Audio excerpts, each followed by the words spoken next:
వాక్యానుసారంగా మనం పరిశీలించుకోవడం, పరీక్షించుకోవడం మనకి ఎంతైనా అవసరం. ప్రస్తుతం ఉన్నటువంటి చెత్త దినాల్లో, ఈ దుర్దినాల్లో, ఈ అపాయకరమైనటువంటి దినాల్లో దేవుని యొక్క వాక్యం ద్వారా మనం ఎప్పటికప్పుడు సరిచేయబడినటువంటిది దేవుని ప్రజలముగా మనకెంతైనా అవసరం. అందుకని వాక్యం అనేటువంటిది రెండు అంచులు కలిగినటువంటి కట్టం. ఇది ప్రాణాత్మ దేహములను మూడులను విభజించినంత మటుకు దూరుచు, అది ఆ వాక్యము ఆ మనిషిని యొక్క హృదయాన్ని తొలిచే విధంగా, ఆ మనిషి యొక్క హృదయంలో ఉన్నటువంటి దేవునికి అయిష్టమైనటువంటివి ఏదైనా ఉంటే వాటిని సరిచేసుకునే నిమిత్తమై ఈ వాక్యం మనకు సహాయపడుతుంది. అందుకని కీర్తనకారుడు ఒక మాట అంటాడు. ఏమంటాడంటే, చూడండి 139వ అధ్యాయము, కీర్తన గ్రంథము 139వ అధ్యాయము, 139వ అధ్యాయము చివరి 2 వచనాలు మనము కలిసి చదువుకుందాం. 139వ అధ్యాయము చివరి 2 వచనాలు. దేవా 23 వచనము 24 వచనం. ఇది కలిసి చదువుకుందామండి. దేవా, నన్ను పరిశోధించి నా హృదయం తెలుసుకొనుము, నన్ను పరీక్షించి నా ఆలోచనలను తెలుసుకొనుము. నీకు ఆయాసకరమైన మార్గము నా ఎందున్నదేమో చూడుము, నిత్య మార్గములను నడిపించు. చిన్న ప్రార్థన చేస్తుందా? ఆ విధంగా మనం కొరకై దేవునికి సహాయాన్ని అనుకుంటున్నాం. మరొకసారి ఈ వాక్యం చూస్తా ఉన్నా మా యొక్క హృదయంలో మా ప్రార్థన ఈ వాక్యం చేత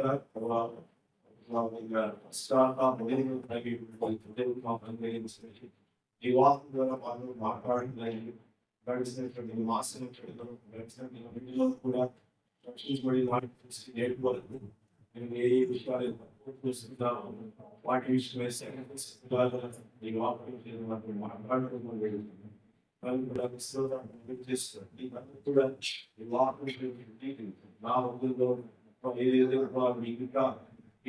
పశ్చాత్తాప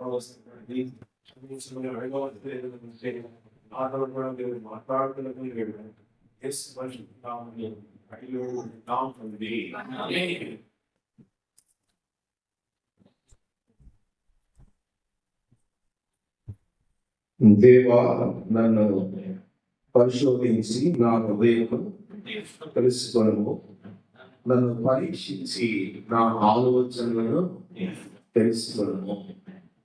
కీర్తనకారుడు దేవునికి హృదయానుసారుడు. దేవుడే దావీదు గురించి సాక్ష్యం ఇస్తాడు, ఈయన నా హృదయానుసారుడు. మరి దేవునికి అంత ఇష్టమైనటువంటి వాడు, దేవుని యొక్క హృదయం లేనటువంటి వాడు, ఇంకా చెప్పాలంటే దేవుడే నా హృదయానుసారం చెప్పడంలో దేవుడు అన్నటువంటి మాటలు అర్థం ఏంటంటే, నా హృదయం ఎలాంటిదో దావీదు హృదయం కూడా అలాంటిదే. మరి అంత గొప్ప మంచి హృదయం కలిగినటువంటి దావీదు ఇలా ఎందుకు అడగాలి? నన్ను పరీక్షించు, నన్ను పరిశోధించు, నన్ను పరిశీలించని అడగవలసినటువంటి అవసరం ఏంటంటే, అక్కడ కింద రాయినటువంటి మాట మనం చూస్తాం కదా, ఇంకేదైనా ఆ ఆయాస్కరణ మార్గము నా యందు ఉన్నది. ఇంకేదైనా మనుషులు కనుక మానవ నైజం ఏంటంటే, ఇప్పుడు మనము క్షమించమని అడుగుతా, ఆ మరుక్షణంలోనే మనం ఏదైతే క్షమించమని అడిగామో దాని నుంచి మనము తగ్గుతాం. లేదా మనం ఆత్మలో చూసుకుంటాం వచ్చారు, వాళ్ళందరూ కళ్ళా చూస్తాం వచ్చారు. ఆయన చేస్తూ వచ్చినటువంటి ఆ యొక్క స్వస్థతలు, ఆయన చేస్తూ వచ్చినటువంటి అద్భుత ఆశ్చర్య కార్యాలు, ఆయన చేస్తూ వచ్చినటువంటి ప్రతి విధమైనటువంటి ఆ కార్యాలన్నిటి కూడా వాళ్ళు చూస్తూ వచ్చారు. కానీ వారు ఏం చేశారు చెప్పండి? చివరికి మా ప్రాంతం విడిచి వెళ్ళిపోమన్నారు. ప్రాంతం విడిచి వెళ్ళిపోమని అంటే ఎవరికి నష్టము? ఏమండి, ఎవరు నష్టపోయేది? వారు ఏమంటున్నారంటే, ప్రాంతాలు విడిచి వెళ్ళిపోమని యేసుక్రీస్తు వారు అంటున్నారేమో, అయితే మనకేం తెలుసు అంటే సాక్షాత్తు ఆ దైవ కుమారుడిని లేదా దేవుడిని వారు ఏం చేస్తా ఉన్నారు, మా ప్రాంతాన్ని విడిచి వెళ్ళిపోవాలి. అలా వారు వెళ్ళిపో అని ఆ యేసుక్రీస్తు వారిని అంటున్నప్పుడు వారికి స్పృహ లేదు, గ్రహింపు లేదు, వారికి ఆలోచన లేదు. ఈయన మన మధ్య ఉంటే మనకు ఆరోగ్యం, ఈయన మన ఇంట్లో ఉంటే మనకు సంతోషం, నెమ్మది, సమాధానం. ఈయన మన ఊరిలో ఉంటే ఊరు ఏమవుతుంది, బాగుపడుతుంది అనేటువంటి ఆలోచన స్పృహ వారికి గ్రహింపు లేకపోగా వారు ఆయన అక్కడి నుంచి ఏమంటున్నారు, వెళ్ళిపో అంటున్నారు. వెళ్ళిపో అన్నప్పుడు వారు నష్టపోయి చెప్పండి, మొట్టమొదటి నష్టపోతారు, ఆరోగ్యాన్ని పోగొట్టుకుంటారు. అంతే కదా. ఇప్పుడు వారు అక్కడ కుష్ఠరోగి ఏం ఇచ్చాడు దేవుడు, స్వస్థత ఏంటి, ఆరోగ్యం. తర్వాత శతాధిపతి ఇంట్లో ఉన్నటువంటి దాసుని పక్షవాయువులో ఉంటే ఆ పక్షవాయువు గల వాడిని మన యేసుక్రీస్తు వారు ఏం చేశాడు, నోటి మాట ద్వారా స్వస్థపరిచాడు. ఇంకా ఆ తర్వాత వచ్చిన పేతురు గారి రెడ్డి మత్తయి సువార్త 8వ అధ్యాయం. ఇందాక మనం 2 భాగాలు చూసాము, కుష్ఠరోగిని మరియు తర్వాత శతాధిపతి ఇంట్లో ఉన్నటువంటి పక్షవాయువు గలవారు. 3వదిగా చూస్తే 14వ వచనం చూడండి.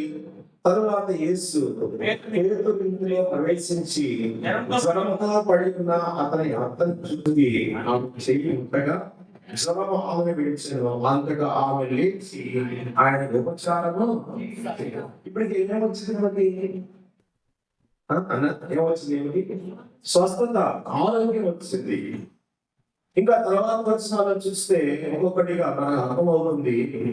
వారు యేసుక్రీస్తు వారు వద్దంటున్నారంటే ఆ దేవుడు వారి ఇంటిలో కానీ వారి జీవితంలో కానీ ఉండకూడదని వారు నెట్టి వేస్తున్నారంటే మొట్టమొదటిగా కోల్పోయేది చెప్పండి, ఆరోగ్యం. స్వస్థత ఉండదు. మనం అనుకోవచ్చు చాలా సందర్భాల్లో, ఈ దేవుడిని ఇంతకాలం నుంచి నమ్మాను కదయ్యా, ఈ దేవుడు ఎంతకాలం నుంచి వెంబడిస్తున్నాను కదా, దేవుని మందిరంలో ఆరాధన చేస్తున్నాను, బాప్తిసం పొందిన నాటి నుంచి నేటి వరకు కూడా ఏ ఆరాధన కూడికకు నేను మానుకోలేదు, లేకపోతే ఏ క్రమ కూడికకు నేను మానుకోలేదు.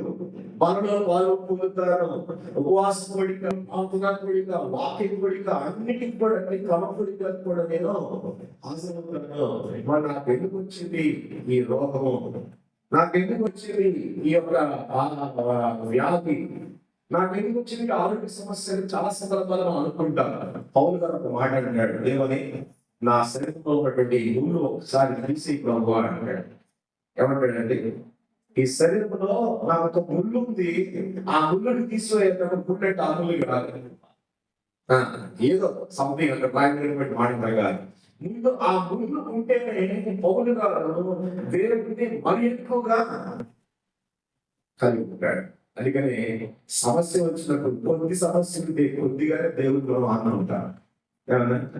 సమస్య కొద్దిదైతే దేవుడి మనకు ఎలా కనబడతాడు, కొద్ది వాడే కనబడతాడు. సమస్య పెద్దదైతే దేవుడు మనకు ఎలా కనబడతాడు, ఇంట్లో వాళ్ళొద్దు, వాళ్ళు వీళ్ళొద్దు, మనకి ఎవరు కావాలి, దేవుడే దిక్కు అంటారు. సమస్యను బట్టి, వ్యాధిని బట్టి, రోగాన్ని బట్టి, స్వస్థత లేని పరిస్థితి బట్టి మనం అనుకుంటా ఆ దేవుడే దిక్కు అనుకుంటా. అందుకనే చాలా సందర్భాల్లో చాలా మంది దేవుడు జరిగేటువంటి వారందరూ కూడా అంటారు, ఏం కాలం ఉందిలే, ఇంతకాలం దేవుడిని వెంబడించి నాకు ఈ వ్యాధి పోయిందా, రోగం పోయిందా, ఇంట్లో నెమ్మది పోయింది, ఏం కాదు. ఎందుకు పోలేదంటే దాని మనం దేవుడి దగ్గర ఏమడగలేదు చెప్పండి, ఏమడగలేదు. చదువుతారు మళ్ళా 139వ అధ్యాయం 23వ వచనం ఏమంటున్నాడు, దేవా నన్ను పరిశోధించు, నా హృదయమును తెలుసుకోను.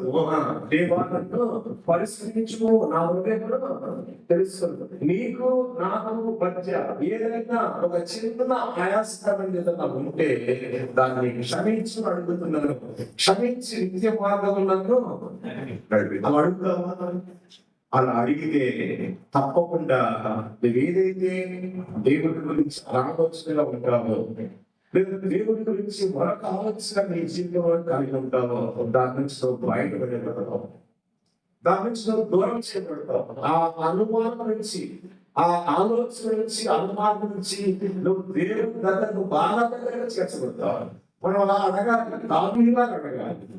అందుకని వారు అడగలేక, వారు అడగలేక వాళ్ళు ఏం చేశారు, మా ఊరికి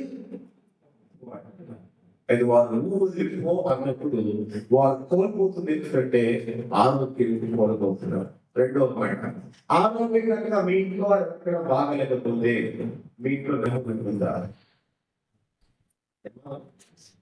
ఉండదు. నెమ్మది జ్వరం వచ్చినా కూడా మనకు నెమ్మది, లేదా మన ఇంట్లో ఏదైనా వ్యాధి లేదా రోగము లేదా ఇంకోటి ఉందనుకోండి, ఇంట్లో చికెన్ మటన్ పలావ్ చేసుకుని తింటామా, అంటే అర్థం ఏంటి?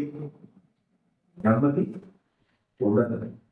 దేవుడు లేకపోతే జీవితంలో ఆరోగ్యం ఉండకపోవడం ఒక సంగతి అయితే, రెండోది ఏముండదు, నెమ్మది ఉండదు, సమాధానం కూడా. అందుకని దావీదు అడుగుతున్నాడు. ఎందుకు అడుగుతున్నాడు? దేవుడు ఏమన్నా దావీదు నా హృదయానుసారం చెప్తున్నాడు. కానీ దావీదు ఏమంటాడు, ఇంకేదైనా ఉంటే నాకు పరిశీలించయ్యా, ఇంకేదైనా ఉంటే నా హృదయంలో పరిశోధించయ్యా, నేను తెలుసుకునేలా చేయి, నేను తెలుసుకునేలా చేయి, నన్ను పరిశోధించి పరిశీలించి నేను తెలుసుకునేలా చేయి అని దావీదు అడగడంలో ఒక గొప్ప ఉద్దేశం ఏంటంటే, తను చేసినటువంటి తప్పు తన కప్పిపుచ్చాలని, లేకపోతే మర్చిపోయాలని, దేవుడు మర్చిపోయాడని, దేవుడికి ఆ తప్పుని జ్ఞాపకం చేసుకుని నిమ్మడంగా ఉన్నాడు. ఒక ఆయన వచ్చాడు, నాదాలను విడినటువంటి ప్రవక్త వచ్చాడు. వచ్చి ఏమన్నాడు, ఏమన్నాడు, ఆ వ్యక్తిని నువ్వే అన్నాడు. అందుకనే కాబోలు ఇక్కడ ఏమన్నాడంటే, నాకు అలాంటి వారితో అయినా లేదా నువ్వైనా తెలియజేయనా, నన్ను పరిశీలించు, నన్ను పరిశీలించని చెప్పగలుగుతున్నాడు. అలా అడగలేకపోతేనండి మనము దేవుణ్ణి ఎంత గొప్పగా మనం కలిగి ఉన్నా, ఎంత భయభక్తులతో మనం దగ్గర జీవితాన్ని మనము కలిగి ఉన్నా, లేకపోతే మనం దేవుని కొరకు జీవిస్తున్నామని మనం చెప్పుకున్నా, సమాజంలో, ఇంటిలో, సంఘములో మనం ఎంత గొప్పగా భయభక్తులతో ఉన్నా కూడా నెమ్మది సమాధానం లేదు అని అంటే, ఇంకా నీ జీవితంలో ఈ దావీదు లాంటి యొక్క మనస్సు నీలో లేదని గ్రహించాలి. దావీదు రాశాడు, ఎన్నో కీర్తనలు రాశాడు, దేవుడికి స్తుతించినాక ఇంకెవ్వరు కూడా దేవుడిని స్తుతించలేదు. దావీదు రాసినటువంటి కీర్తనలు, దావీదు రాసినటువంటి పాటలు, దావీదు గారిని దేవుడికి స్తుతించినంత విధంగా ఎవ్వరు స్తుతించలేదు. మరి అంతటి వాడికే దేవుడు ఇంకా పరిశీలించని దావీదు మహారాజు అవసరం అయితే మన జీవితాలకు ఇంకెంత అవసరం. అందుకని మనకు ఆరోగ్యం లేకుండా, నెమ్మది లేకుండా, సమాధానం లేకుండా కుటుంబాల్లో ఒక సందర్భాన్ని జ్ఞాపకం చేస్తారు. ఒక స్త్రీ, ఒక యవనస్తురాలు ఉన్నది. ఆమె పెద్ద కుటుంబంలో జన్మించింది. ఆమె పేరు వనజ. ఆమె ఆ మందిరానికి దగ్గరే ఉండేటువంటి ఇల్లు అనమాట. మందిరానికి దగ్గర ఉండేటువంటి ఇల్లు. ప్రతి దినము కూడా వాక్యం వినపడేటువంటి దూరంలో వాళ్ళు ఉన్నారు. ప్రతి ఆదివారం కానీ, కమ్ముడిలో కానీ, ప్రతి గుడిలో వాక్యం ఇక్కడ నుంచి బోధించబడుతున్నారంటే ఆ ఇంట్లోకి ఆ వాక్యం వినపడే దూరంలో ఆయన ఉంది. ఒక సందర్భంలో ఈ సేవకుడు తన యొక్క మందిరం దేవుడి ప్రజలతో కలిసి స్వార్థను వెళుతూ ఆ దారిని పోతూ స్వార్థ ఏం చేస్తామని తీసుకెళ్తారు కదా, పత్రిక తీసుకెళ్తారు. ఈ పత్రిక తీసుకెళ్తూ ఆ ఇంట్లో కూడా ఇద్దామని చెప్పేసి ఆ ఇంట్లోకి పోతా ఉన్నాడు. వీళ్ళు వస్తున్నారని గమనించి అవి చేసినట్ట గట్టిగా తలుపులు బిగించేసి, ఆ మాటలు వినపడకుండా చేయాలని టీవీని వాల్యూమ్ పెంచేసి, టీవీ ఉండే ఏం అర్థిస్తారు. నేను మళ్ళా దాంట్లో ఏమి చూస్తున్నా ఏమి చూడ అడగలేదు. ఉన్నాయంటే ఉన్నాయి, లేవంటే లేవు. ఈ టీవీ వాల్యూమ్ పెట్టేసింది, బాగా పెంచేసింది. ఎందుకు? ఆ మాటలు వినపడకూడదు, ఆ వాక్యం ఆ ఇంట్లోనికి రాకూడదు. ఆ పత్రిక కూడా ఇంట్లో తీసుకొచ్చి ఎవరు వేయకుండా గేట్ తలుపులు గట్టిగా బిగించేస్తుంది. ఇక వీళ్ళు ఈ దైవసేవకుడు, ఈ దేవుని ప్రజలటువంటి వారు స్వాప్ తీసుకుని ముందుకు వెళ్ళిపోయారు. కొన్ని రోజుల తర్వాత వాడి పెద్ద కుటుంబం చెప్పాను కదా, నేను పొలం చెప్పడం లేదు, పెద్ద కుటుంబం చెప్తున్నాడు. కాబట్టి వారి ఇంట్లో పనిచేసే వాళ్ళు ఎవరో ఒకరు ఉంటారు కదా, ఆ ఇంట్లో పనిచేసేటువంటి ఒక అక్క దేవుని మందిరానికి వస్తుంది. ఆమె పని చేస్తున్న ప్రతిసారి ఏదో విధంగా ఆమె కదిలించుకొని ఆ మందిరాన్ని కదిలించి దేవుని మాట చెబుతారు అనమాట. చెప్పినా కూడా ఇటు వినేసి ఇటు వదిలేస్తారు, ఈ పనులు చూసుకోపో అని అంటా ఉంటారు. ఒక సందర్భం వచ్చింది, ఏమైనా ఏమో తెలియదు కానీ తను చాలా చక్కటి రూపం కలది, సౌందర్యం కలిగేది. అయితే ఏమొచ్చిందో ఏమో తెలియదు, అకస్మాత్తుగా తన శరీరం అంతా కూడా కృషించిపోయింది. అంటే ఎట్లాగంటే నల్లగా అయిపోయింది, శరీరంలో శక్తి లేదు, ఇక బోన్సే ఎముకలుగా కనపడతా ఉన్నాయి. ఎంతమంది హాస్పిటల్ తిప్పినా కూడా ఏం లేదు, ఏది జబ్బు ఎప్పుడు అన్నమాట. ఎప్పుడు వెళ్ళలేదా? డాక్టర్ చెప్తారు నీకేం లేదమ్మా నువ్వు అంటారు. మనకి భయం అనుకోవాలి, నాకు ఏదో ఉంది లేదంటే నాకు ఏదో ఉందని అది ఫిజియోథెరపీ డాక్టర్ అడిగారు. డాక్టర్ చెప్తాడు, ఈయన చెప్తాడు, ఇంకొక డాక్టర్ ఆయన చెప్తారు. ఇట్లా అనుమానంగా ఉంటుంది. ఈ అనుమానమే పెద్ద రోగం. ఈ అనుమానం కాస్త ఎవరి తెలుసా? దేవుడు ఏర్పడతాను. అసలు ఉన్నాడా దేవుడు? అసలు ఉన్నాడా?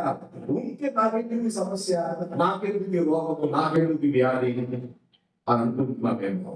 ఈ వనజాగాలు కూడా ఇది పూర్తిగా కలిగినటువంటి అందము, తనకున్నటువంటి ఐశ్వర్యం కూడా పోతుంది.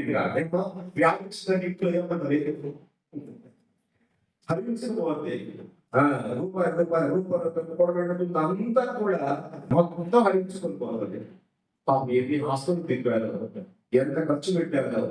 ఇక ఆ ఇంట్లో తనకి 2 బిడ్డలు ఉన్నారు, మంచి భర్త ఉన్నాడు. ఈ భర్త ఒకటే మాట ఏమంటే తెలుసా?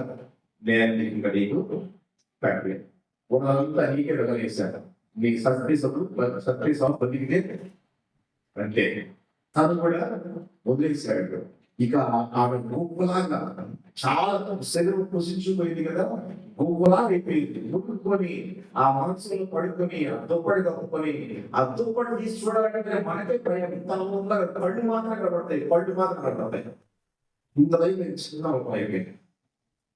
ఈ సహోదరులు చెప్పారు, ఇంట్లో పనిచేశాడు. ఆ చిన్నసారి ప్రయత్నం చేద్దాం అని చెప్పేసి పక్కనే కదా ఒకసారి దేవునికి వాక్యానికి లోపడరా, ఒక్కసారి ఈ దేవుళ్ళు పొందుకోరాదా? మీకు ఇంతమంది తిరిగావు, ఇన్ని హాస్పిటల్స్ తిరిగావు, ఇన్ని అంత దూరాలు ఎంత దూరాలు ప్రయాణం చేసి అక్కడ ఇక్కడ చెప్పేసి అన్నిటికీ పూజించేసావు కదా, అన్నిటికీ వ్రతాలు చేశావు, అన్ని చేశావు కదా. ఒక్కసారి దేవుళ్ళు నమ్మరాదా? పోతే ఏమవుతుంది అని చెప్పి తన మనసులో ఒక ఆలోచన, అవును నిజమేగా దేవుడు అంటే ఏమవుతుంది చూద్దాం, వాక్యం విందాము, దేవుడు నమ్ముదాం, ఆ దేవుడు స్వస్థపరిస్తారని చూద్దాం అని మనసులో పెట్టుకుంది. తన యొక్క చెప్పాక ఆల్రెడీ భర్తను ఏం చేస్తామని వదిలేశాడు కదా, భార్య బిడ్డలు వదిలేశాడు పూర్తిగా. చివరిసారిగా తన భర్తను పిలిచి అడిగింది, నేను చస్తే చావన్నాను, బ్రతికితే బతుకన్నావు కదా, నన్ను ఇంట్లో తీసుకెళ్ళగా మందిరం పడేస్తావా? ఒక మాట. ఆమెను తీసుకెళ్ళడానికి కూడా భర్తలండి, ప్రేమించిన భర్తే ప్రతి నాడు మనం పెళ్లి తీసుకుని చెప్తారు కదా, ఏమని ప్రమాణాలు చెప్తా ఉంటారు కదా, అనుకుంటాడు చెప్పిస్తా ఉంటారు కదా, నా ప్రాణం నీకు అయ్యేది నా రామాట. అంత ప్రమాణం చేసినటువంటి ఆ భర్త ఆమె ముట్టుకోవడానికి కూడా దగ్గర కాలేదు. ఒక దుప్పటి కలిసి ఆ దుప్పట వేసి 4 చెట్లు పెట్టుకుని తీసుకొచ్చి మందులు అమ్మలు కట్టేశారు. మందులు ఏం చేశారు? అమ్మల పడేశారు. ఇక అక్కడే ఉంటా ఉంది, రోజులు గడుస్తా ఉన్నాయి.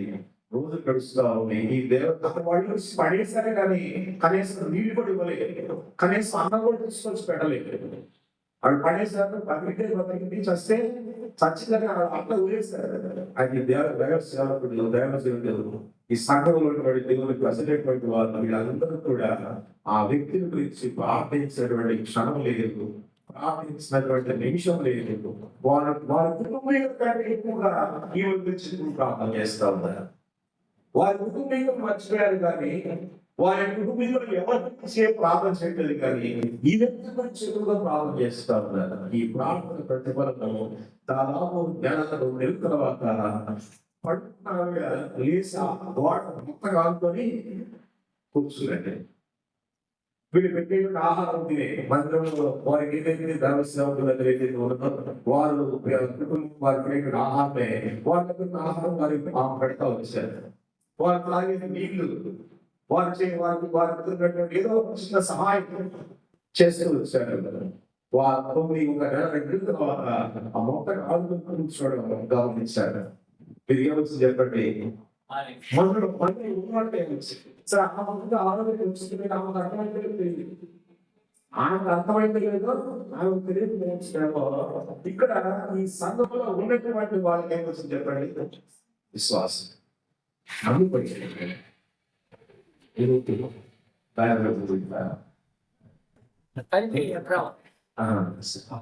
కాబట్టి ఈ మంత్రంలో ఉన్నటువంటి వాళ్ళకి చిన్న విశ్వాసం. అంతకుముందు ఏదైతే అవిశ్వాసంలో కొంతమంది ఉంటారు కదా, కొంతమంది అనుమానంగా ఉంటారు.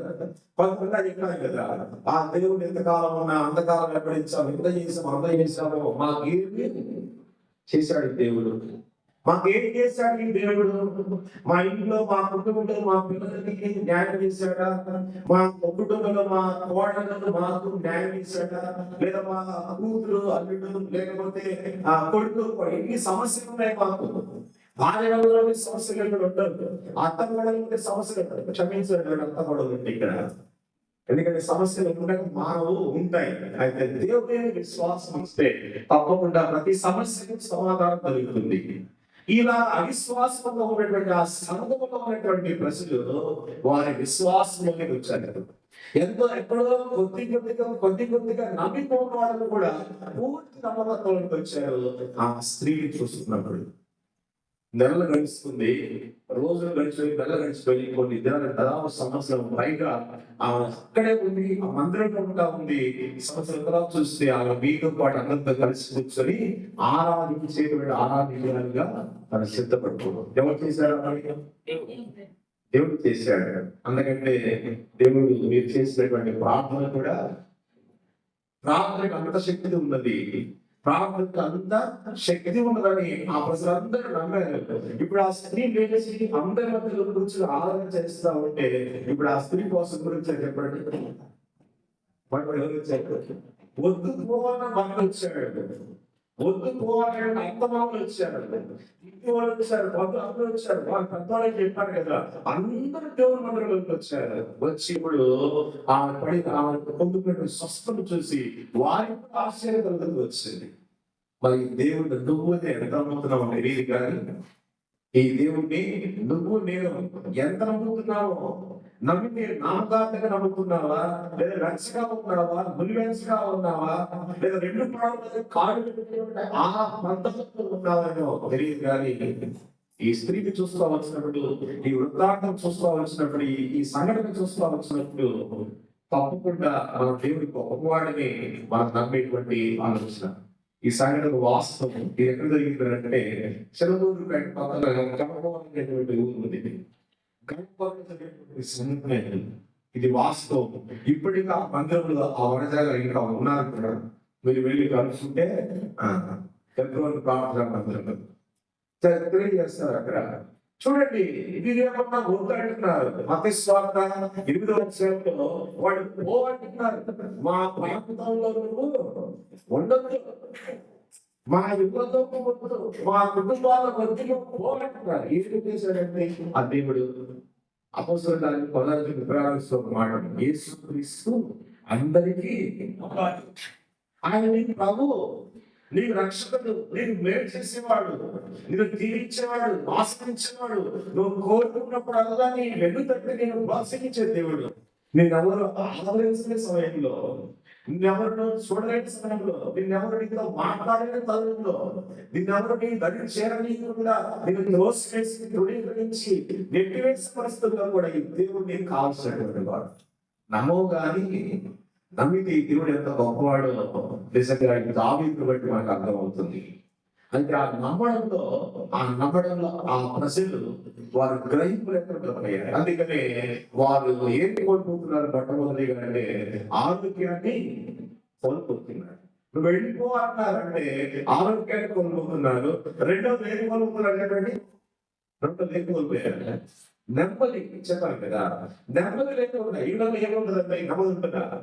ఉండదు. సమాధానం ఉంటుందా? ఉండదు. దేవుడు లేనటువంటి ఇల్లు నెమ్మది లేనటువంటి ఇల్లే. దేవుడు లేనటువంటి ఇల్లు సమాధానం లేనటువంటి ఇల్లే.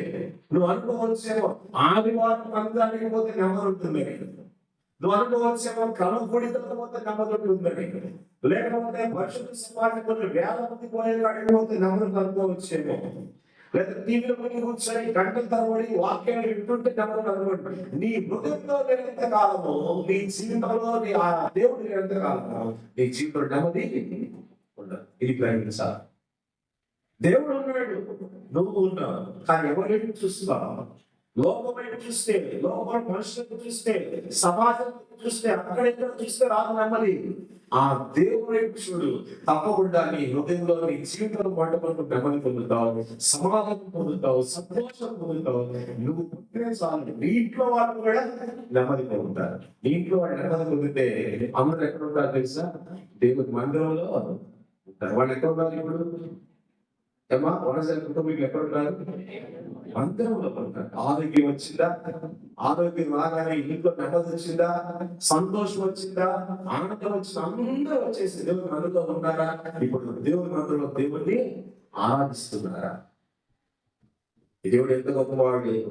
మరి ఎక్కడన్నా దావీదు గారు చెప్పినట్లుగా ఎక్కడైనా నీకు నాకు ఆయాస్కరమైన ఏదన్నా ఉంటే క్షమించి నన్నేం చేయమంటున్నాడు? నిత్య జీవన నడిపించడం అన్నమాట. కీర్తన 139 అధ్యాయం. కీర్తన 139 అధ్యాయం 24 వచ్చిన ఆయాస్కరమైన మార్గము నా ఎందుకున్నదేమో చూడుము, నిత్య మార్గములను అయ్యా పరిశుద్ధ మార్గం నడిపించు, నిత్య మార్గం నడిపించు, మంచి మార్గం నడిపించు. ఆ నడవడానికి కావాల్సినటువంటి జీవితాన్ని వాక్యం ద్వారా నాకు నేర్పించు. అందుకని దశమ రాసిన మొదటి పత్రిక 4వ అధ్యాయం 7వ వచనంలో మాట ఉంటుంది. ఏమంటే పరిశుద్ధులకే మీరు పిలువబడతారు కానీ అపవిత్రులుగా ఉండకు కాదు అని ఉంటుంది అన్నమాట. దేవుడు మనకు పిలుచుకున్నది పరిశుద్ధులుగా ఉండాలని, ఆయన యొక్క మార్గం నడుచుకోవాలని, ఆయన అనుగ్రహించేటువంటి రక్షణ, ఆయన అనుగ్రహించేటువంటి స్వస్థత, ఆయన అనుగ్రహించేటువంటి నెమ్మది, సమాధానము, సంతోషము, ఆనందము ఇవన్నీ నీకు అనుగ్రహించాలని దేవుడు నిన్ను పిలుచుకున్నాడు. దేవుడు నిన్ను తన బిడ్డగా నిన్ను పిలుచుకున్నాడు, ఏర్పాటు చేసుకుంటూ వచ్చాడు. కాబట్టి ఆయన జీవితంలో ఎలాగైతే నెమ్మది పొందుతుంది. ఇంకొక సంగతి గమనించండి. యోహాను సువార్త 9వ అధ్యాయంలో ఒక వ్యక్తి కనబడతాడు. అతను పుట్టు గుడ్డివాడు. ఎవరంటే అతను పుట్టు గుడ్డివాడు. అప్పుడు శిష్యుడు అడుగుతారు ఆయన, అయ్యా వీడు పుట్టు గుడ్డివాడుగా పుట్టాడు కదా, వీడి విధంగా పుట్టడానికి వీడు పాపం చేశాడా, వీడి తల్లిదండ్రులు పాపం చేశాడా అని అడుగుతారు. 9వ అధ్యాయం 1వ వచనం మాట ఉంటుంది. యోహాను సువార్త 9వ అధ్యాయం 1వ వచనం. పుట్టు గుడ్డివాడైన ఒక మనుష్యుడు కనబడేదు. ఆయన శిష్యుడు బోధకుడా, ఎవరు పాపం చేసిన వీడా వీడు కన్నవారా అని ఆయన అడుగుగా యేసు వీడైనో వీడి కన్నవారైనో పాపం చేయలేదు కానీ దేవుడికి ప్రత్యక్షమవుటకే వీడు గుడ్డివాడుగా. మనకి ఏదైనా బాధ వస్తే, ఆరోగ్యం బాగలేకపోతే దేవుడి క్రియ మనలో జరగాలి. అది విద్యార్థుల్లో మాట ఉంటుంది, గాయం చేసిన నేనే, గాయం పట్టేది కూడా నేనే, నీకు అనారోగ్యాన్ని కలుగు చేసేది నేనే, ఆరోగ్యాన్ని ఇచ్చేది కూడా నేనే. చదవండి ఇర్మియా గ్రంథము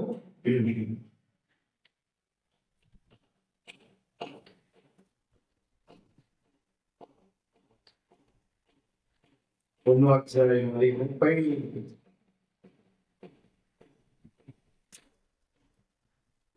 మాట్లాడుతుంది. అక్కడ దేవుడు అంటాడు, నేనే నీకు గాయములు కట్టువాడని నేనే.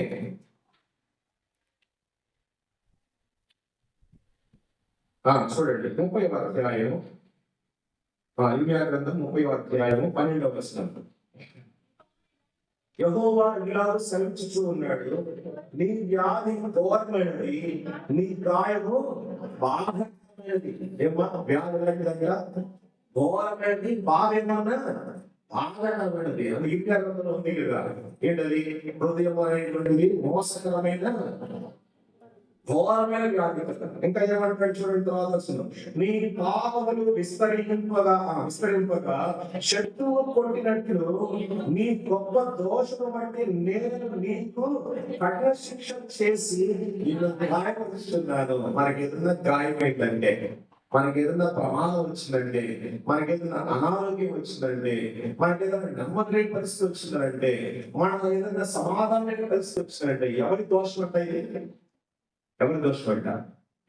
ఎవరి దోషపడ్డా? మన దోషమే. అక్కడ చెప్పినటువంటి మాట మనం చూస్తాం, నీ గొప్ప దోషం బట్టి నేను నీకు కఠిన శిక్ష చేసి నువ్వేం చేస్తాను, నేను ఆయనపరుచుకున్నాను. ఆ ఇంట్లో ఏమంటాడు, కాగా నీ పక్షం వ్యాఖ్యం వాడేవాడు లేదు, నీకు గాయపడుతూ చికిత్స చేయదగిన మందు కూడా నీకు లేదు.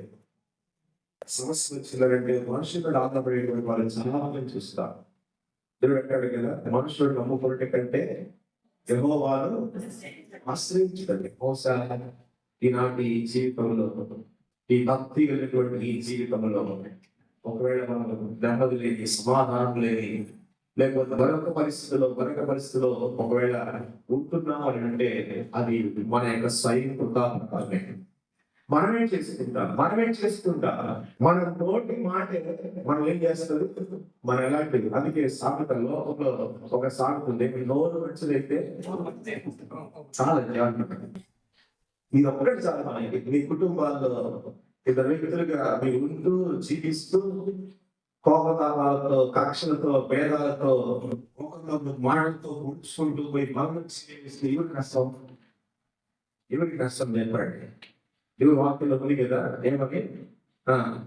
నా కాబట్టి 11వ అధ్యాయంలో 23 ఉంది. కాబట్టి ప్రతి మనుషులను తను తాను ఏం చేసుకోవాలా, పరీక్షించుకొని ఆ బలలో పాల్గొలు పొందాలి. ఎవరైనా అనాలోచితంగా ఆ బరుడు చేస్తే ఏమవుతారంట, శిక్షావిధి. ఏంటా శిక్షావిధి? చాలా మంది రోగులైన వాళ్ళు, చాలా మంది బలహీనైపోతున్నారు. ఇది మనకే ఈ వాక్యం. అందుకనే వాళ్ళలో పాలు పొందకపోవడం వాళ్ళు ఏమో వద్దన్నారండి. ఆ మతస్వామి ఏదైతే ఉన్నప్పుడు వాళ్ళు ఉన్నటువంటి వాళ్ళు వద్దుకో అన్నారు. మనకు కావాలనుకున్నాను, అసలు మనకు కావాలని అనుకోలేదు, కానీ యేసుక్రీస్తు వారే మన మనకు వచ్చి మనల్ని ప్రేమించి కలవలసిన ప్రాణం తీసి మనకు దేవుడిగా, రక్షకుడిగా ఈనాడు మనం ఆ దేవుని కలిగి ఉన్నాను. ఆయన కావాలని కోరుకుంటేనే ఆయన మన జీవితాలకు వచ్చాడు. ఆయన కావాలనుకుంటాడు పడాలి. అందుకనే దేవుడు లోకం ఎంతో ప్రేమించాడు. ఆయన ప్రేమించాడు కనుక ఆ ప్రేమను రుచి చూస్తారు, ఆ ప్రేమ మనం తెలుసుకున్నాం. అయితే ఆ ప్రేమను మనము మనుషులు ఎట్లా ఒకరినొకడు ఇప్పుడు చూపించలేము. అందుకనే గాయం చేస్తా ఉన్నాడు, అందుకనే శిక్షిస్తా ఉన్నాడు. చూడండి ఇర్మీయా గ్రంథం 30వ అధ్యాయం, ఇర్మీయా గ్రంథం 30వ అధ్యాయంలో 13వ వచనం, నీ పాపం విస్తరింపగా శత్రువు కొట్టినట్లు నీ గొప్ప దోషము బట్టి నేను నీకు కఠిన శిక్ష చేసి నిన్ను గాయపరుస్తున్నాను. కాగా నీ పక్షంలో యాచించువాడు నువ్వు అనుకుంటావేమో నా తరపున ఎంతమందున్నారు, నా తరపున ఎంతమందున్నారు, నా వర్గం చాలా గొప్ప అనుకుంటావేమో. వాళ్ళెవరికి కూడా వాళ్ళెవ్వరికి చేతకాలం వాళ్ళు చేస్తున్నారు దేవుడి. వాళ్ళెవ్వరు నీకు వచ్చి సహాయం చేసినటువంటి వారుగా ఉండరు. అలా చేసిన కూడా దేవుడే. ఎందుకని మనం ఏం లేదు, కొన్నిసార్లు పరిశోధన వాక్యాన్ని బట్టి మనం పరిశోధించుకునేటువంటి స్థితి మనలో కనబడదు. అందుకనే మనం అనుకుంటా నా వెనక అర్థమవుతున్నారు, ఇంతమంది ఉన్నారు, ఇంకా ఏమంటున్నాడు చూడండి, 14 వచనంలో, 13 వచనంలోనే, నీ గాయాలకు చికిత్స చేయదగిన మందు కూడా నీకు లేదు. ఇంకా నీ స్నేహితులందరూ నిన్ను మరుచుకున్నారు, వారు నిన్ను గురించి నీ స్నేహితులు, నీ బంధువులు, నీ రక్త సంబంధికులు ఎక్కువగా మనం వినేటువంటి మాటలు ఏంటంటే కుటుంబాల్లో, అయ్యా నా కొడుకు నన్ను పట్టించుకోలేదయ్యా, అయ్యా నా కోడలు నన్ను చూడడం లేదయ్యా. ఎందుకు చూస్తారు? నోరు మంచిదైతే ఊరు మంచిదవుతుంది అన్నట్టుగా, నువ్వు దేవుడిలో ఉంటే నీ పిల్లలు దేవుడిలో ఉంటారు. నువ్వు నిజంగా దేవుడి మీద భయభక్తి కలిగి ఉంటే నీ కొడుకు, కోడలు, కూతురు, అల్లుడు, మనవాళ్ళు, మనసుంట అందరూ కూడా దేవుడితో ఉంటారు. నువ్వే సరిగ్గా లేకపోతే వాళ్ళని ఏం ఆదరిస్తారు? దావీదు అంటున్నాడు, ఏమని? నన్ను పరిశోధించు, పరిశోధించుమో, పరిశీలించుమో, ఇంకేదైనా ఆయాసకరమైన ఉన్నదేమో చూడుమో, నన్ను నిత్య మార్గమున నడిపించు. పనులు ఏ కారణాన్ని బట్టి నువ్వు నీ ఇంటిలో వెలియబడుతున్నావు, ఏ కారణాన్ని బట్టి నీ ఇంటి వారు నీకు శత్రువులు అవుతున్నారు, ఏ కారణాన్ని బట్టి నీ ఇంట్లోని వారు నీకు దూరం అవుతున్నారు, నీ బాధలకు, నీ వేదనకు, నీ యొక్క ప్రవర్తనకు, ఒకవేళ నీ ప్రవర్తన కారణం అవుతుందేమో అని అంటాడు. నీవు దేవుని మందిరంలోకి పోయినప్పుడు నీ ప్రవర్తన ఆ జాగ్రత్త మనకు లేకపోతే దేవుడి పట్ల భయభక్తులు కలిగి ఉన్నామని చెప్పుకోవడం కూడా. అందుకనే మన లోకం ఇంకో మరొక సామెత ఉంది, ఇంత బతుకు బతికి ఇవన్నీ అనుకుంటామండి. కానీ వీటిలో నా అర్థాలు మనకు అర్థమైతే దానికంటే ఎక్కువ దేవుడు వాక్యం ఇంకెంత బాగుంటుంది. వాక్యం అర్థం కాదు, ఈ సాగతం మన అర్థం అర్థం కాదు. అందుకని మనం చాలా సందర్భాల్లో శత్రువుని యొక్క ఉరిలో పడిపోతాం. వాడు చాలా సులువుగా తీసుకొస్తాడు, చాలా సులువుగా. దేవుడు వారు తెలుసా, నా ద్వారానే నీ కుటుంబానికి తీసుకొస్తాడు ఒక శోధన. నీ బిడ్డ ద్వారా తల్లిదండ్రులు తీసుకొస్తాడు, బిడ్డ ద్వారా తల్లిదండ్రులు తీసుకొస్తాడు, భార్య ద్వారా భర్తను తీసుకొస్తాడు, భర్త ద్వారా భార్యను తీసుకొస్తాడు, తల్లిదండ్రుల పిల్లలను తీసుకొస్తాడు. వీడు చాలా శక్తివంతుడు ఈ భూమి మీద. ఈ భూమి మీద శక్తివంతుడు ఎవడంటే అపవాదం. మనకంటే శక్తివంతుడు దేవుడి కంటే బలహీనుడు. దేవుడి కంటే బలహీనమైనటువంటి వాడు మనకంటే శక్తివంతుడు ఎవరు? అపవాదం. అందుకని ఏబు గారు శక్తివంతుడు. ఏబు గారు ఎంత యథార్థవంతుడు. దేవుడు అన్నాడు కదా, నా మనుష్యుడు యథార్థవంతుడు. ఏబుల గురించి విన్నావా, ఎంత భక్తిపరుడు అన్నప్పుడు అక్కడ అపవాదం మాట ఉంది. ఏంటయ్యా ఆయన భక్తి, ఒక్కసారి కంటి తీసుకున్నాడు అనలేదు అన్నమాట. అపవాది దేవుడితో మాట్లాడటానికి పోయింది, దేవుడితో మాట్లాడాడు. నీ మీద రెండు శక్తులు ఉన్నాయి, ఒకటి దైవ శక్తి ఉంటే, రెండు దుష్ట శక్తి కూడా ఉన్నది. దీన్ని గ్రహింపలేకనే మనం ఈ శోభలు పడిపోతాం. ఇది గ్రహించుకుంటే దైవ శక్తిలో మనం నిలుచుకుంటాము, నిత్య మార్గంలో మనం ఉంటాం. మనం పరిశోధించుకుంటాం, పరిశీలించుకుంటాం. మన మాట, తీరు, చూపు, ప్రవర్తన, నడక అన్ని కూడా పరిశోధించుకుంటాం దైవ శక్తిలో మనం ఉంటే. అలా కాకుండా ఈ అమ్మాయి ఎలాగైతే దేవుడి దగ్గర అనుమతి తీసుకొని వచ్చి పరీక్ష అడిగింది, ఆ కత్తి తీసి చూడు, నీ భక్తుడు ఎలాంటి వాడు నేను చూపిస్తా. సరే దేవుడు ఒక మాట అడిగాడు, తీస్తాను కానీ తన ప్రాణాన్ని మాత్రం ముట్టుకోబోతాడు.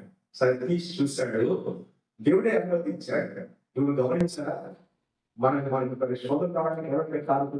ఒక్కొక్కసారి దేవుడు అవుతాడు, ఒక్కోసారి పరిశీలించడం కోసమే ఆయన పరీక్షించి శుద్ధ సువర్ణంగా మార్చుకోవడం కోసమే. అంతే తప్ప శోభన వస్తే తొలగిపోమని కాదు, శోభన వస్తే ప్రజలు మానుకోమని కాదు, శోభన వస్తే ఇరుగుపోయి కాదు, సహోదరులతో సంబంధ బాధ్యత కలిగించుకోవడానికి అవసరం కాలేదు. శోభన వచ్చిందంటే పరిశోధనలో, పరిశీలనలో ఉన్నామని తెలుసుకోవాలి.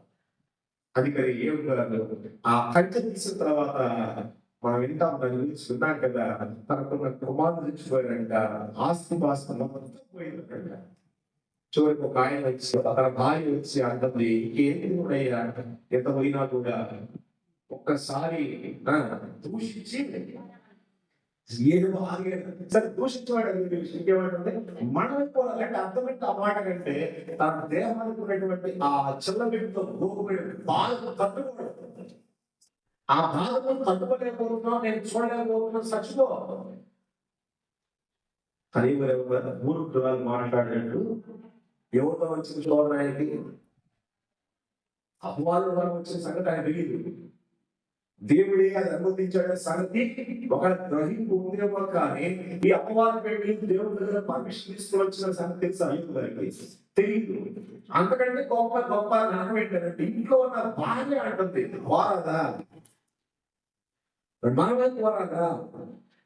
అందుకని భార్యకి ఎవరి నుంచి అంటే శోధన నుంచి భర్తకు భార్య తల్లిదండ్రుల నుంచి మీ ఇల్లు దేవుడి మందిరంలో ఉంటే ప్రతి శోధన నుంచి దేవుడు ఏం చేస్తాడు, విడిపిస్తాడు. మీ ఇంటి బాధలు ప్రతి ఒక్కరు దేవుడి మందిరంలో ఉండేది, నీకు ఆరోగ్యం, మీ ఇంటి బాధ అంతా కూడా దేవుడి మందిరంలో ఉండేది, నెమ్మది, సమాధానం. ఇంకా మతస్వాత ఇంద్రాజ్యం ఇంకా భాగంలో ఉంది. దయ్యములు పట్టుకోవడం ఉన్నాడంట. దయ్యములు పట్టుకోవడం ఏం చేస్తున్నాడంటే సమాధంలో ఉండి సంఖ్యలు వేసిన సంఖ్యలు తెప్పుకునే శక్తి ఉన్నాడు కదా, సంఖ్యలు తెప్పివేసినటువంటి శక్తి. అప్పుడు అంటాడు దావీదు కుమారుడా యేసు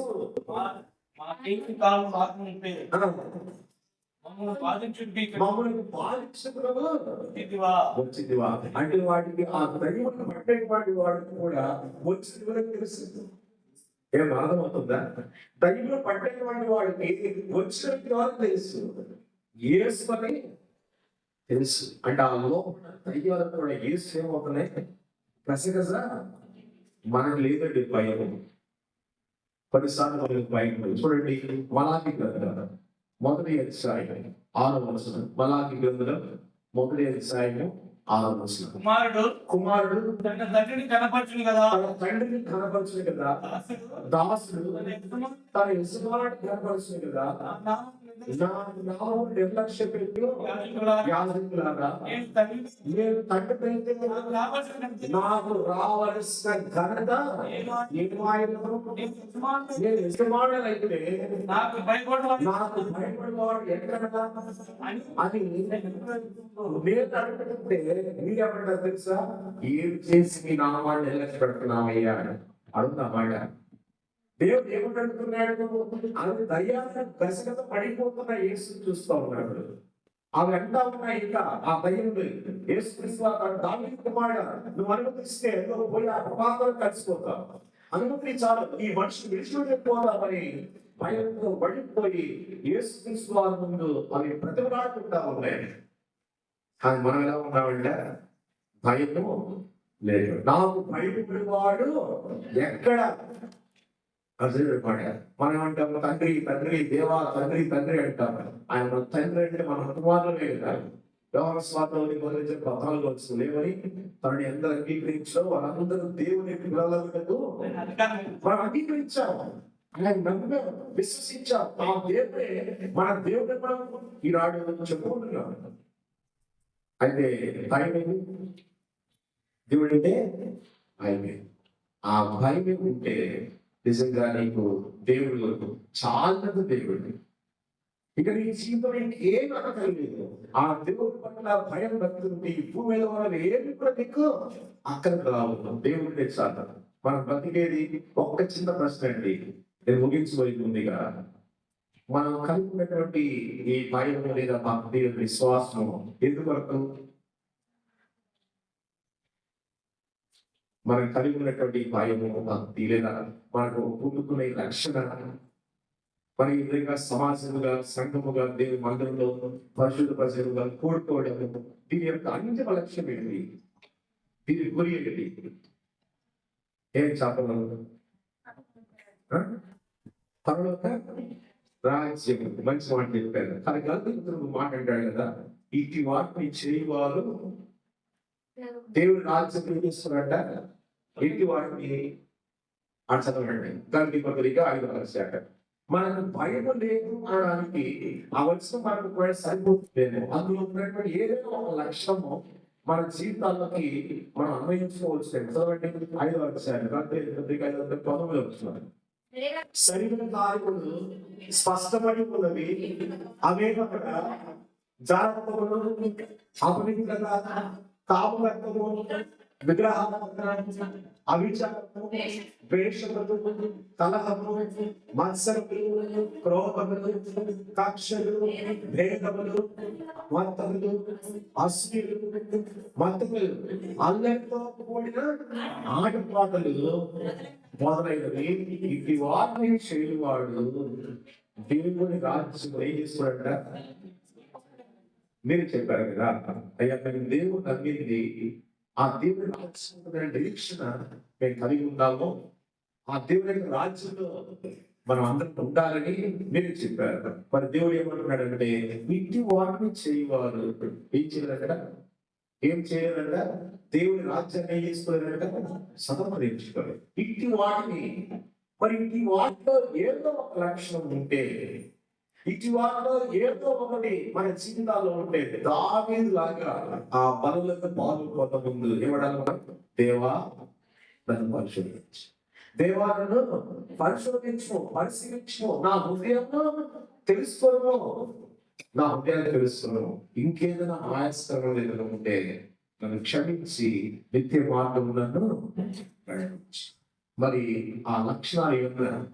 కలహములు, భేదములు, మత్తతలు, అల్లరితో కూడిన ఆటపాడు. మా మందిరంలో ఒక సహోదరి ఉంది. వాళ్ళు వాళ్ళకి ఆచారాలు, కుల ఆచారాలు ఉంటాయి కదా, అవన్నీ చక్కగా మందిరంలో పంతులు చేస్తుంది. అన్నిటికీ ముందుండి పరుగు అన్ని చేస్తారు. ఒక సందర్భం వచ్చింది, ఈ విగ్రహాలు చేస్తారు కదా, అది పంటకు వస్తుంది కదా, ఇంకోటి పంటకు ఉన్నది. మళ్ళీ దేవుడు ఎట్టి పడుతున్నారంటారు, దేవుడు అన్న అయ్యారు. విగ్రహం తయారు చేస్తారు కదా, ఆ పండుగ వచ్చినప్పుడు చెప్పారు కదా, పొలంలో ఆచారం అని చెప్పేసి, ఆ పండుగ వచ్చినప్పుడు వీళ్ళు కొంచెం బాగా ఆర్థికంగా బాగా డబ్బులు అనమాట. ఆ పొలం మొత్తానికి ఈమె ఈ కుటుంబం వాళ్ళు కొంత ఎండగా సమస్య వస్తే వీటిలో ఉంటుంది, పోలీస్ స్టేషన్ వంటి ఆర్థిక తిప్పడం, లేదా ఏదైనా డబ్బు సహాయం వేస్తా ఉంటారు. కాబట్టి ఆ పండుగ రాగానే మొదటి ఇంటికి వస్తారు. ఎందుకు అన్నారు? అప్పుడు ఉత్తరాడు దేవుడు నిజంగా వాళ్ళకి, నేను చాలా అడిగి చూశాను. తర్వాత ఒక మాట జరుగుతాను. వాళ్ళు వచ్చినప్పుడు మామూలుగా సందానికి ఒక 1000 అడుగుతారు కదా, వీళ్ళు ఏమని ప్రమాణం చేస్తారంటే, ఎంత ఖర్చు ఉందో అంత ఖర్చు మేమే పెట్టుకుంటాం. ఆ బొమ్మలు తీసుకురావడం, తర్వాత ట్రాక్టర్లు అన్నీ ఉన్నాయి, ట్రాక్టర్లు, పప్పులు, బుల్డోజర్లు, లారీలు ఉన్నాయి. వ్యాపారం అన్ని వాళ్ళ వస్తువులని వాళ్ళే, అంత ఫ్రీ. ఎంత ఖర్చు అంత ఖర్చు వీళ్ళే భరిస్తారు. బయట సంగతి ఏంటంటే, ఆ బొమ్మను తీసుకెళ్ళేటప్పుడు తాగి తందనాలాడి ఎగురుకుంటూ పోతారు. గుర్తుందా? మనకు అర్థం చూస్తాం. ఆ ఇంటి వాళ్ళు ఇల్లు కూడా ఉంటాయి, ఈ పిల్లలు కూడా ఉంటారు. అంటే వీళ్ళు భార్య భర్తలుగా వీళ్ళు వెనక ఉండి దాని ముందు నడిపిస్తూ ఉంటారు. కానీ వీళ్ళు పిల్లలు ఏమంటారంటే, ఆ గుంపులో పోయి ఏం చేస్తారు? అది కూడా చెప్పారు. ఆ గుంపులో పోయి ఎదుగుతారండి. నాకు ఈ సంఘటన జరిగిన సంఘటన మా నాన్నగారు ఎప్పుడు లేదు, దేవుని యొక్క సన్నిధిలో ఉన్నారు. ఆయన ఉన్నప్పుడే నాకు ఈ సంగతి తెలుసు. కానీ అప్పుడు నా వయసు చిన్నది. రెండోది నేను వాళ్ళని అడిగేంత నాకు ఆ సందర్భం రాలేదు. ఈ మధ్య కాలంలో మా నాన్నగారు 3 సంవత్సరాల క్రితం దేవుని యొక్క మహిమలో పిలువబడిన తర్వాత నేను పరిస్థితిని చూస్తున్నప్పుడు, నా దృష్టి చూసినప్పుడు దాన్ని అడిగాను. అక్క, నాకు మీరు గతంలో ఎప్పుడో 10-15 సంవత్సరాల నుంచి చూస్తా ఉన్నాను. మీరు ఇక్కడ పరిచయం చేస్తారు, ఎక్కడ బాగుంటారు, అక్కడ అన్ని చేస్తారు. ఇలా చేయడం వల్ల దేవుని యొక్క నామం అనేటువంటి అవమానపరచబడుతుంది కదా. మరి అట్లా భయం లేకుండా, అలా దేవుడు అంటే ఒక భయం లేకుండా చేస్తే నష్టము అని అంటే ఎలా అవన్న సమాధానం తెలుసా? ఏం చేస్తామన్నా పొలంలో ఉన్న సాంప్రదాయం, కట్టుబాట్లు, ఆచారాలు, పద్ధతులు ఇంకా ఏం లేదు, మాట్లాడిపోతున్నామన్నా. మళ్ళీ మందిరానికి వస్తారు, మళ్ళీ ఆచారాలు అంటారు, సాంప్రదాయాలు అంటారు, కట్టుబాట్లు అంటారు, ఇంకా పద్ధతులు అంటారు. ఇవన్నీ కలిగి ఉండి మళ్ళీ ఏం కోరుకుంటారు? దేవుని రాజ్యాన్ని కోరుకుంటారు. ఇప్పుడు మారుతున్నారు. నేను రెండు సంవత్సరాల క్రితం నేను చెప్పాను, ఇలా ఉంటే మంచిది కాదనగా, ఇలా ఉంటే చాలా సమస్యలు వస్తాయి. అప్పటికి వారి సమస్యల్లో ఉన్నారు. నేను అడిగే సమయానికి వారు బయట సమస్యల్లో ఉన్నారు. ఆ సమస్యలు ఉన్నప్పుడే నేను అడిగాను. అప్పుడు వారికి అంటే ఆ సమయంలో అడిగిన దాన్ని బట్టి వాళ్ళకి అర్థమైంది. వాడు బాగా ఆనందంగా సంతోషంగా అడిగారు, అదే ఉందలే అనుకుంటారు. బాగున్నాక మాకేమనుకుంటారు. సమస్య వచ్చింది, భయంకరమైన సమస్య వచ్చింది. వాళ్ళు రావాల్సినటువంటి ప్రభుత్వం నుంచి రావాల్సిన డబ్బులు అన్ని ఆగిపోయింది. వీళ్ళు ఖర్చు పెట్టి కొన్ని లక్షలు పెట్టుకున్నారు. వాళ్ళు అది రాకుండా అడ్డుపడేటువంటి చాలా మంది ఉన్నారు. ఆ సమస్యలు ఏడుస్తూ వస్తున్న అక్కడికి వస్తే నేను ఈ మాట అడిగాను. అప్పుడు అంటే ఈ క్షణం వచ్చి మేము అవన్నీ కూడా ఏం చేస్తామో మానేస్తాం. ఈ రోజు కూడా మళ్ళీ వాడిని జోలు పోలేడు. ఎందుకంటే ఆ వచ్చేటువంటి సమస్య మీరు రెండు బాగా కారణం కావచ్చేమో. మీరు భయంలో లేకుండా వారు ఆ విధంగా కార్యక్రమాలు జరిగిస్తూ వచ్చిన దాన్ని బట్టి కావచ్చు ఆ సమస్య. ఇప్పుడు వాళ్ళు సంతోషంగా ఉన్నారు. ఏ సమస్య వచ్చినా ఇంతకుముందు పెద్ద పెద్ద సమస్యలు రావట్లేదు, కానీ సమస్యలు వస్తాయి. చిన్న చిన్నవి అది మన పరిశోధన కోసమే, పరిశీలించుకోవడం కోసమే. అందుకని మలాగ్రంథంలో ఏముందంగా, నాకు భయపడివాడు ఎక్కడ ప్రతి స్వామి వాళ్ళు ఆ దైవం పెట్టినటువంటి వాడు అభిప్రాయాలు పెట్టేటువంటి గసలు వణికిపోతుంది. దానికి వాడు మాతో నీకేమి, నీ సమయం ఇంకా రాలేదు కదా. మాకు అంటా కదా, ఏమైంది వస్తాడు చెబుతాడు. సోమరాములు ఎప్పుడు వస్తాడో ఏమో, వస్తాడు. ఎప్పుడు వస్తాడంట? పేతురు రాసిన పత్రికలో ఉంది కదా, 2వ అధ్యాయం, తొందరగా వచ్చినట్టు వస్తాడు. దొంగ వచ్చినప్పుడు ఇంటికి చెప్పినాడు, ఇదిగో దొంగతనం చేస్తున్నారు, మీ ఇంట్లో వస్తుంది, బయట దొంగ వచ్చినట్టు వస్తున్నాడు. నేను వచ్చేటప్పుడు ఎలా ఉంటుందంట, అక్కడ పంచభూతములు వికృతమైన వేగముతో లైన్ అయిపోవడం ఏది ఉండదు. కేవలము ఆ స్వత్త భూమి, కొత్త ఆకాశం ఉంటుంది. చూడండి, పేతురు ముగిస్తాను. పేతురు రాసిన 2వ పత్రిక, పేతురు రాసిన 2వ పత్రిక, పేతురు రాసిన 2వ పత్రిక 3వ అధ్యాయం 10వ వచనం. అయితే ఆ ప్రభు దినము దొంగ వచ్చినట్టు వచ్చును. ఆ దినమున ఆకాశము మహాధ్వనితో గతించిపోవును, పంచభూతములు వికృతమైన వేగముతో లయమైపోవును, దాని మీద ఉన్న కృత్యాలన్నీ కూడా కాలిపోవును. ఇవన్నీ లయమైపోవడానికి కనుక ఆకాశంలో మొదలుకొని లయమైపోయినట్టు, పంచభూతములు మహావేగముతో కరిగిపోయినట్టు ఇనుప రాకలను కనిపెట్టుచు దాని ఆశతో అపేక్షించుచు మీరు పరిశుద్ధమైన ప్రవర్తనతోను భక్తితోను ఎంతో జాగ్రత్తగా వారై ఉండవలెను. ఎలా ఉండాలంట మనం? ఎలా ఉండాలంట? పరిశుద్ధమైన ప్రవర్తనతోను భక్తితోను ఎంతో జాగ్రత్త. ఆయన వస్తాడనే నిశ్చయం, ఆయన వస్తాడనే వాస్తవం, ఖచ్చితం. ఇవన్నీ రుసులు ఉన్నాయి. మనం నమ్మినటువంటి దేవుడు రాయించినటువంటి పరిశుద్ధ గ్రంథంలో.